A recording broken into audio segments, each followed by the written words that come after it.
नमस्कार। आज अपन अध्ययन करेंगे बायोलॉजी में गटेशन या बिंदु स्राव का। सबसे पहले गटेशन या बिंदु स्राव क्या होता है, सबसे इम्पोर्टेंट टॉपिक है बिंदु स्राव गटेशन। यदि अपन इसके मीनिंग की बात करें या गटेशन शब्द किसने दिया था, कहाँ से होता है, कैसे होता है, कब होता है और क्यों होता है, ये इसकी सबसे इम्पोर्टेंट बातें हैं। सबसे पहले बात करते हैं अपन बिंदु स्राव या गटेशन वर्ड किसने दिया था। Word given by Berger Stein, अर्थात गटेशन शब्द किसने प्रस्तुत किया, बर्गर स्टीन ने। अब बात करते हैं बिंदु स्राव की।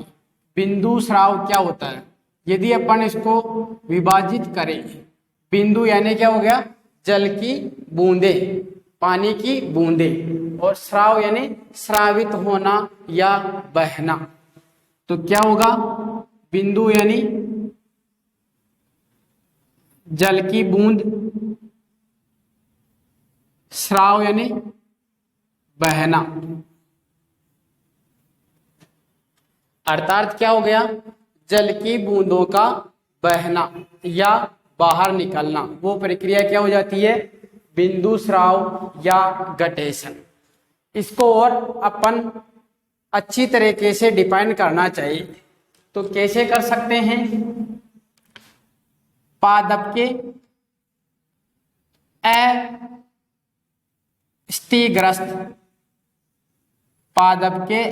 अस्थिग्रस्त भाग या पत्तियों के किनारे से जल का बूंद के रूप में हाथ से क्या कहलाता है, बिंदु स्राव या गटेशन। यदि अपन यहां पे क्या लिखा अपन ने, अस्थिग्रस्त भाग, यदि कोई भाग अस्थिग्रस्त है पादप का और वहां से स्राव हो रहा है, तो उस प्रक्रिया को तो क्या कहा जाता है, ब्लीडिंग या रस स्राव या एक्जुडेशन, जिसका अपन इसके बाद में, गटेशन के बाद में उसका जिक्र करेंगे। यहां ध्यान में रखना, पादप के अस्थिग्रस्त भाग से पत्तियों के किनारे से जल का बूंद के रूप में हाथ से होना, लॉस होना, वो कहलाता है गटेशन या बिंदु स्राव। बात करते कब होता है, या तो होता है रात के समय या सुबह के समय। रात को भी देख सकते हैं, लेकिन मोस्टली कब होता है, अर्ली मॉर्निंग में, सुबह के समय में ये प्रक्रिया होती है। अब बात करते हैं कि बिंदु स्राव होता कहां से है।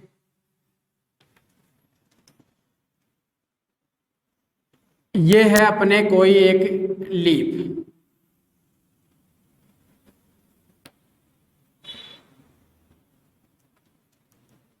ये पाई जाती है अपने वेंस शिराएं।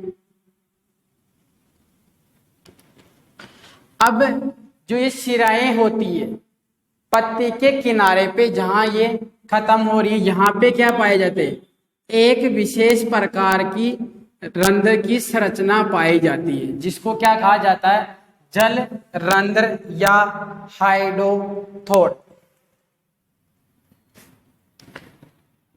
ये क्या पाई जाती है, यहां पे क्या मिलेगी, पानी की बूंदें मिलेगी किनारे पे। पत्तियों के किनारे पे क्या होती है, सुबह सुबह के समय पानी की बूंदें दिखाई देती हैं। इसी प्रक्रिया को क्या कहा जाता है, बिंदु स्राव या गटेशन। ध्यान में रखना, सबसे इंपॉर्टेंट क्वेश्चन है कि बिंदु स्राव की प्रक्रिया कहां से होती है। तो कौन से रंध्र होते हैं? जल रंध्र। जल रंध्र या इन्हीं को क्या कहते हैं? हाइडेथोड।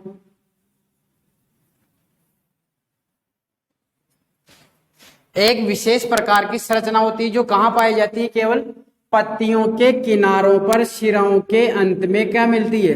एक रंध्र पाया जाता है, उस रंध्र को कहा जाता है जल रंध्र या हाइडेथोड। तो वहीं से क्या होता है? बिंदु स्राव की प्रक्रिया संपन्न होती है। जबकि वाष्पोत्सर्जन कहां से होता है? पत्तियों के जो ये पर्ण फलक होता है इसमें रंध्र उपस्थित रहते हैं, उन रंध्रों से तो क्या होता है? वाष्पोत्सर्जन की प्रक्रिया होती है। और बिंदु स्राव कौन सी प्रक्रिया से होता है, कौन से संरचना से होता है? तो जल रंध्र या इन्हीं को क्या कहा जाता है? हाइडेथोड कहा जाता है इन्हीं को।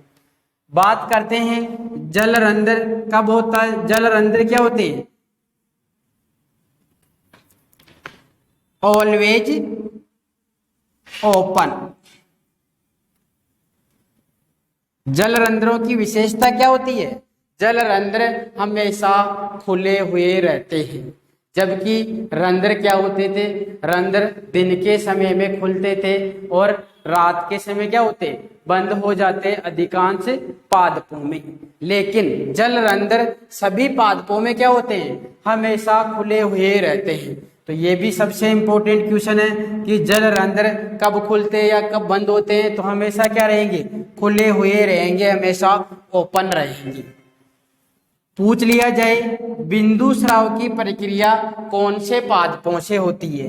तो बिंदु स्राव की प्रक्रिया किससे होती है? शाकीय पादपों से, हर्बेशियस प्लांट से। अर्थात ऐसे पादप जो जिनमें कठोर संरचना पाई जाती है, काष्ठीय प्रवृत्ति के होते हैं, उनमें जो बिंदु स्राव की प्रक्रिया होती है वो नहीं होती है। केवल किन में होती है?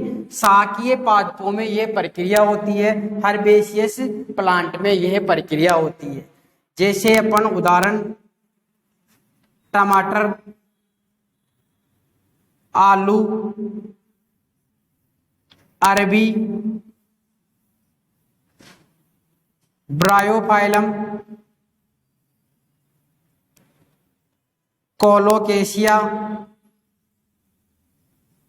गासे, कुकुरबिटेसी पादप, ये कई सारे उदाहरण हैं जिनमें बिंदु स्राव की प्रक्रिया होती है। इसके बाद में बात करते हैं बिंदु स्राव के द्वारा जो पानी बाहर निकलता है, जो जल बूंदों के रूप में बाहर निकलता हासित होता है, वो कैसा होता है? वाष्पोत्सर्जन में तो कैसा होता है? शुद्ध होता है। लेकिन जो जल बिंदु स्राव की प्रक्रिया के द्वारा हासित हो रहा है या लॉस हो रहा है, वो कैसा होता है? जल प्लस कार्बनिक प्लस अकार्बनिक पदार्थ का क्या होता है? मिश्रण पाया जाता है। जो जल की बूंदें होती है वो अर्थात प्योर वाटर नहीं होता है, शुद्ध जल नहीं होता है, उसमें किसका मिश्रण पाया जाता है? कार्बनिक पदार्थ का और अकार्बनिक पदार्थों का मिश्रण पाया जाता है। कई बार क्वेश्चन पूछा हुआ कि बिंदु स्राव से जो जल हासित होता है वो जल होता है शुद्ध जल, अशुद्ध जल, तो कौन सी श्रेणी का है? ये होता है अशुद्ध जल, अर्थात शुद्ध जल नहीं होता, क्योंकि इसमें क्या होता है? कार्बनिक पदार्थ और अकार्बनिक पदार्थों का क्या होता है? मिश्रण पाया जाता है। यदि बात करें अपन कौन कौन इसमें मिश्रित रहते हैं, तो water, aspartic acid, sugar, salt, ये सभी चीजों का क्या होता है? इसमें मिश्रण पाया जाता है। पूछ ले कि आपको कहाँ से पता चला ये कि इनमें इनका मिश्रण पाया जाता है। जब सुबह के समय पानी की बूंदें पत्तियों के किनारों पे दिखाई देती है, तब क्या होता है, जैसे ही सूर्य का प्रकाश पड़ता है, धूप पड़ती है, तब क्या होता है, पानी तो क्या होता है, वाष्प के रूप में कन्वर्ट हो जाता है, और जो ये लवण हैं ये क्या होते हैं, पत्तियों पर एक परत के रूप में दिखाई देते हैं। वहां से हमें पता चलता है कि इसमें किस किस का मिश्रण पाया जाता है। तो ये बात हो गई अपने कि बिंदु स्राव प्रक्रिया से निकलने वाला जल कैसा होगा, अशुद्ध जल होगा। क्यों? क्योंकि उसमें कार्बनिक अकार्बनिक पदार्थों का मिश्रण पाया जाता है। बात की जाए कि किस किस का मिश्रण होता है, एस्पार्टिक एसिड पाया जाता है, शुगर भी पाया जाता है, साल्ट भी पाया जाता है। इसके अलावा भी और सारी चीजें होती जो इसमें मिश्रित रहती है, लेकिन मुख्य रूप से इन्हीं का मिश्रण पाया जाता है। बात करते अपन कि जो बिंदु स्राव की प्रक्रिया होती है उसमें एक रात में कितना पानी बाहर निकल जाता है। बिंदु स्राव की अपन रेट की बात करें कि कितना पानी हासित हो जाता है, कितना पानी हासित होता है, 100 ml प्रति प्लांट। लेकिन एक प्लांट है कोलोकेशिया प्लांट, इसमें कितना होता है पूछ लिया जाए तो 200 ml प्रति प्लांट। नॉर्मली कितना होता है, 100 ml प्रति प्लांट होता है, लेकिन अपवाद स्वरूप कोलोकेशिया प्लांट है उसमें कितना होता है, 200 ml प्रति प्लांट होता है। इसके बाद में सबसे इंपॉर्टेंट क्वेश्चन है कि जो बिंदु स्राव की प्रक्रिया है वो किसके कारण उत्पन्न होती है। तो किसके कारण उत्पन्न होती है, मूल दाब रूट प्रेशर के कारण उत्पन्न होती है। जब क्या होता है, जल अवशोषण की प्रक्रिया अधिक हो, किससे, वाष्पोत्सर्जन से, तब क्या होता है, पादपों में क्या होता है, पानी अधिक एकत्रित हो जाता है, जिसके कारण क्या होता है, जो जड़ें होती है, मूल होती है, उनमें एक दाब उत्पन्न होता है। उस दाब को क्या कहा जाता है, मूल दाब या रूट प्रेशर। उसी के कारण क्या होता है, गटेशन या बिंदु स्राव की प्रक्रिया संपन्न होती है। सबसे इंपॉर्टेंट है 2 क्वेश्चन। पहला तो बिंदु स्राव या गटेशन किस दाब के कारण होता है, तो कौन सा हो जाएगा, मूल दाब या रूट प्रेशर के द्वारा। पूछ लिया जाए कि बिंदु स्राव या गटेशन में वाष्पोत्सर्जन और जल अवशोषण का क्या संबंध है, अर्थात कौन सी क्रिया ज्यादा होती है, कौन सी क्रिया कम होती है। जब क्या होता है, जल का अवशोषण हो जाए ज्यादा और वाष्पोत्सर्जन हो जाए कम, तब क्या होता है, बिंदु स्राव की प्रक्रिया दिखाई देती है। जो किससे होती है, एक विशेष प्रकार के रंध्रों से होती है। उसको क्या बोल रहे हैं अपन, या तो जल रंध्र या हाइडेथोड। यदि अपन इस जल रंध्र की बात करें कि जल रंध्र की संरचना कैसी होती है, तो अपन ये डायग्राम देखते हैं। सबसे पहले ऊपर ही ऊपर तो क्या होता है, अपने निष्क्रिय द्वार कोशिकाएं पाई जाती है। इसी के पीछे क्या मिलता है, अपने रंध्र गुहा पाई जाती है, जहां से क्या होता है, पानी बूंद के रूप में बाहर निकलता है। इस रंध्र गुहा के पीछे जो मर्दूतक उत्तक होते हैं उनका एक समूह पाया जाता है, जो आपको दिखाई दे रहा होगा, रेड कलर में हो रहा है। इस मर्दूतक उत्तकों के समूह को क्या कहते हैं, एपीथेम या बोल सकते इपीथेम। क्या कहा जाता है, एपीथेम या इपीथेम कहा जाता है। इसी के एपीथेम के नीचे ही क्या पाया जाता है, जाइलम वाहिकाएं पाई जाती है। यदि आपने पढ़ा हो पहले कहीं, तो जो पादप होता है उसमें एक तो होता है वाटर और एक जाइलम। जाइलम के द्वारा तो क्या होता है, जल का। फ्लोएम के द्वारा किसका होता है, फूड का या भोजन का।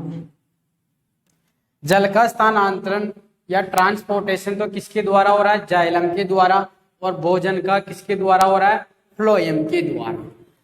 जब जल का अवशोषण होता है, जल सबसे पहले कहाँ पहुंचेगा, जाइलम वाहिकाओं में पहुंचेगा। इन जाइलम वाहिकाओं से होता हुआ जल कहाँ पहुंचेगा, जो मर्दूतक का समूह है जिसको अपन कह रहे हैं एपिथेम, इन एपिथेम में पहुंचेगा जल।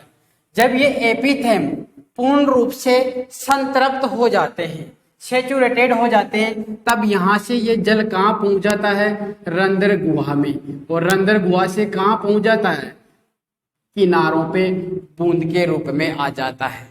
तो ये प्रक्रिया चल रही है। सबसे पहले जल कहाँ पहुंचा, जाइलम वाहिकाओं में। जाइलम वाहिकाओं से होता हुआ कहाँ पहुंचा, एपिथेम में। और जब ये एपिथेम पूर्ण रूप से सेचुरेटेड हो जाता है, संतृप्त हो जाता है, तब क्या होता है, यहाँ से जल कहाँ पहुंच जाता है, रंध्र गुहा में पहुंच जाता है। और रंध्र गुहा से क्या होता है, बाहर निकल जाता है। ये है प्रक्रिया अपने बिंदु स्राव की। इसके बाद में अपने एक और पॉइंट ध्यान में रखना, जो अपने वाष्पोत्सर्जन होता है, वाष्पोत्सर्जन। इस वाष्पोत्सर्जन का तो मुख्य महत्व तो क्या है, टेम्परेचर रेगुलेशन, टेम्परेचर को नियंत्रित करना। क्यों, क्योंकि जो वाष्पोत्सर्जन प्रक्रिया होती है, इसके द्वारा क्या होता है, जो वाटर होता है वो वेपर के रूप में एनवायरनमेंट में बाहर निकल जाता है, जिसके कारण क्या होता है, टेम्परेचर रेगुलेट होता है। लेकिन जो बिंदु स्राव होता है, इसका संबंध टेम्परेचर रेगुलेशन से कहीं भी नहीं होता है। इस कारण ध्यान में रखना कि बिंदु स्राव का संबंध टेम्परेचर रेगुलेशन से नहीं है। इसकी मुख्य बातें क्या है बिंदु स्राव की। सबसे पहले बिंदु स्राव टर्म किसने दी थी, बर्गर स्टील ने। बिंदु स्राव कहाँ से होता है, जल रंध्रों से, जिसको हाइडेथोट भी कहा जाता है। बिंदु स्राव की प्रक्रिया कब होती है, या तो रात के समय या सुबह के समय में। बिंदु स्राव कौन से पादपों से होता है, शाकीय पादपों से होता है। कितना होता है, 100 ml प्रति प्लांट। लेकिन जो अपने कोलोकेशिया होता है उनमें होता है 200 ml प्रति प्लांट। जो बिंदु स्राव होता है, जो इसमें स्रावित जल है वो शुद्ध होता है या अशुद्ध होता है, तो कैसा होता है, अशुद्ध होता है, प्योर वाटर नहीं होता है, क्योंकि इसमें कार्बनिक और अकार्बनिक पदार्थों का क्या पाया जाता है, मिश्रण पाया जाता है। मुख्य रूप से क्या मिलता है इसमें, एस्पार्टिक एसिड मिलता है, शुगर मिलता है और साल्ट मिलता है। इसके बाद में जो जल रंध्र होते हैं वो कहाँ पे पाए जाते हैं, तो पत्तियों के किनारों पे, जहाँ शिराएं पाई जाती है उनकी शिराओं के शीर्ष पर पाया जाता है, जो जिनको उपांती बोलते हैं, मार्जिन बोलते हैं, वहां उनके किनारों पे पाया जाता है जल रंध्र। जल का स्थानांतरण किसके द्वारा हो रहा है, जाइलम के द्वारा। भोजन का किसके द्वारा हो रहा है, फ्लोएम के द्वारा। जल रंध्र की मुख्य विशेषता क्या थी, जल रंध्र हमेशा क्या होते हैं, खुले हुए रहते हैं, हमेशा ओपन रहते हैं। यदि बात की जाए इनके उदाहरणों की, कौन से हो जाएंगे, टमाटर हुआ, आलू हुआ, अरबी हुआ, ब्रायोफाइलम हुआ, कोलोकेशिया हुआ।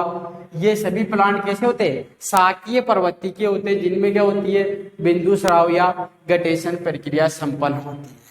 इस प्रक्रिया के बाद में अपने आता है ब्लीडिंग या रस स्राव। ये तो हो गया अपने गटेशन।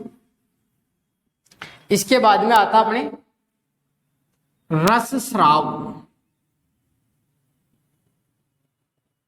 ब्लीडिंग।